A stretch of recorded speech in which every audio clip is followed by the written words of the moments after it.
You know that feeling, right? You read a super dense page of text, you get to the very bottom, and you realize you've absorbed almost nothing. It's like you're just lost in this labyrinth of words with no idea where to go. Well, what if I told you there's a powerful method for drawing your very own map out of that confusion, a way to turn all that complexity into crystal clarity? Okay, so let's just dive right in with this, because this is wild.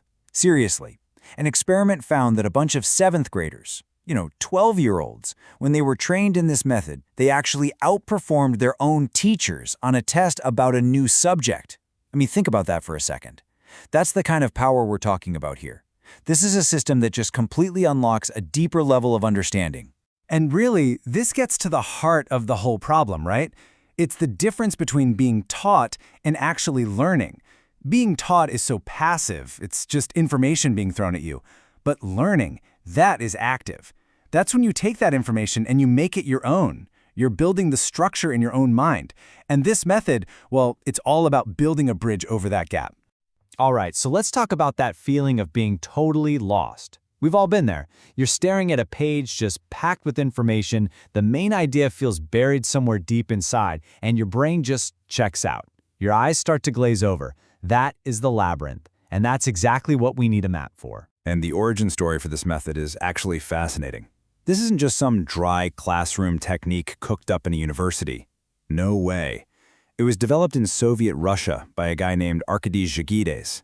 And because his father was a dissident, he was kind of forced to operate outside the super rigid Soviet academic world. So for him, thinking clearly and independently, that wasn't just a study skill, it was an act of intellectual freedom. It was a way to cut through all the noise and ideology and actually see the real structure of an idea. So this is what he came up with. It's called logicographical structuring. And yeah, it's a mouthful, but the idea is simple. It's a system for turning that messy labyrinth of text into a super clear visual map. And the key here, the real secret sauce, is that it uses a consistent visual language. Think of it like an alphabet for ideas. It doesn't just show you the concepts, it shows you exactly how they're connected, the precise logic between them. Okay, so how does this whole thing actually work? Let's break it down. We're going to start with the most basic building block you can imagine, how to represent just one single idea. This is like rule number 1 for getting clarity. The first rule is incredibly simple, but trust me, it's powerful. Every single distinct concept gets its own frame. That's it. Whether it's a single word or a whole phrase, you put a box around it. Take this line from a poem. Night, street, lantern, pharmacy. That's 4 different things, right? So this method says you have to treat them that way visually. 4 separate concepts, 4 separate frames. Just doing that, that's the very first step to taming the chaos. But okay, you might be thinking, what shape should the frame be? Does it really matter? A box, a circle, who cares? And it feels like a tiny detail, but it turns out it matters a lot. The shape you pick can either create perfect clarity, or it can actually add to the confusion. Let's think about the default shape for a second, rectangles. When you put a bunch of rectangles next to each other, something weird happens. Your eye doesn't just see a bunch of separate boxes. The top lines all merge together into one long line, and the bottom lines do the same. It creates this kind of visual cage or grid that's just noisy. It makes it way harder for our brains to see each concept as its own distinct thing. So, the solution is surprisingly simple, but it's kind of brilliant. Use ovals. Because their lines are curved, they don't visually mush together with the ovals next to them. Each idea gets to breathe. It remains a distinct little bubble of thought that just pops right out from the background. It's a tiny tweak, but it's based on how our eyes and brains are literally wired. It lets each idea stand on its own. Okay, so putting ideas in their own little ovals, that's just step 1. The real magic, the real power of this whole thing, comes when you start connecting them. This is where we start to build the blueprint of the argument. And remember that visual alphabet I mentioned? This is where it comes in. Different types of logical connections get different kinds of visual links. So for example, is one thing a type of another? That gets one kind of line. Is it a part of a bigger whole? That gets a different line. Does it cause something else? You guessed it, a third type. This one rule, different meanings, different visuals, is what makes the final map so incredibly precise and easy to understand at a glance. Let's take a really simple example, like classification. We all know that a square is a type of parallelogram, and a parallelogram is a type of quadrilateral. So how do we show that? Easy. You just nest the ovals inside each other. The square oval goes inside the parallelogram oval, which then goes inside the quadrilateral oval. See? The visual logic perfectly matches the actual logic. It's simple, it's intuitive, and it's dead-on precise.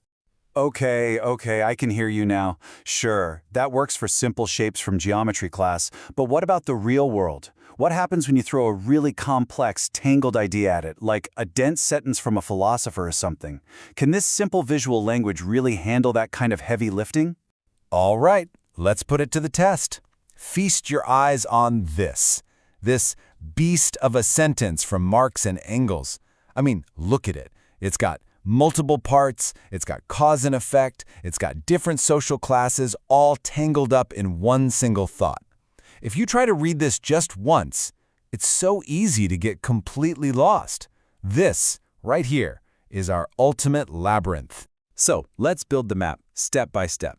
Step 1, we pull out the main ideas, the social classes, and we give each one its own oval. Simple. Step 2, we show the main action, right? One class is turning into another. We use a special arrow for that transformation. And finally, step 3, we connect the two reasons for why this is happening using our cause and effect arrows. That's it. And just like that, boom, the labyrinth of words is gone. In its place is a clean, clear map of the ideas. The entire argument, which was totally tangled up in that one dense sentence, is now laid out in a simple, logical structure. You go from having to read it 5 times to actually seeing the shape of the argument in a single glance. So you see, this is so much more than just a clever way to take notes. It fundamentally changes your relationship with information. You're no longer just a passive reader, getting washed over by words. You become an active architect. You're building the knowledge yourself. And this brings us right back to where we started. That dense text is no longer a confusing labyrinth you have to stumble through, hoping to find your way. Now you see it for what it is, a territory that you can map out.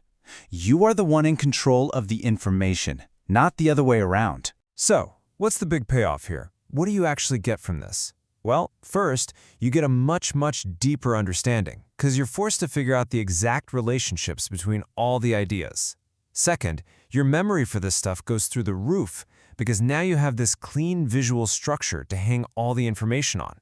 And maybe coolest of all, it can spark real creative insight because you start seeing hidden connections that were buried in the text all along. And you know, this is what it's all about, really.